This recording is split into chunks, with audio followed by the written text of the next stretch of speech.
هوای اصفهان قرمز شد. گزارش ما در رابطه با آلودگی هوای اصفهان. بریم یه گزارش تهیه کنیم از یکی از همشهریان عزیزمون.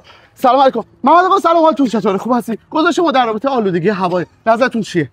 از به خدمتتون که من جا داره تشکر بکنم از همه دستن در کالان و مسئولینی که این چند ساله این آب و هوای کثیف و آلوده و آلاینده رو به ما ارزانی داشتن. چی شد؟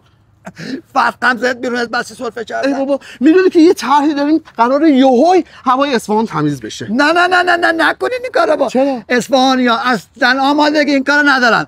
آقا این کارو کردن، آقا تکلیفی سرطان و ام اس بیماریای سبال الاسو میشد، بیمارستان خالی میشد، این همه دارو رو کی بفروشد کی بخوره؟ ببینید اگه هر کسی نمیتونه، شما نمیتونید، جمع کنین برین آقا، جمع کنین برین. چه پر رو؟ کجا بریم؟ شما هوا خوبه. یا دنبالی من؟ بله. یا دنبالی من.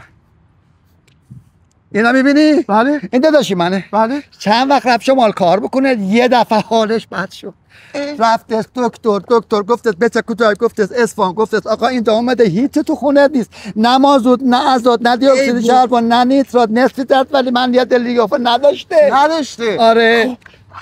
حالا گفتت برو اصفهان. بره اصفهان چیکار کنه؟ بیاد این دو تراپی کنه دوباره برگرده. خب اصفهان که هواش همین جوریه، آلوده. یه رو وقت داره.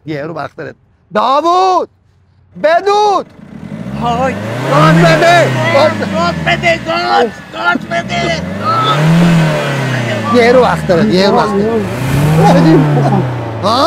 آب حالش خوب شد. کجا؟ حالش خوب شد. حالا میرن شمال دوباره یه ما دیگه. بیا. این هم از گزارش امروز ما. بریم جای دیگه یه گزارش دیگه.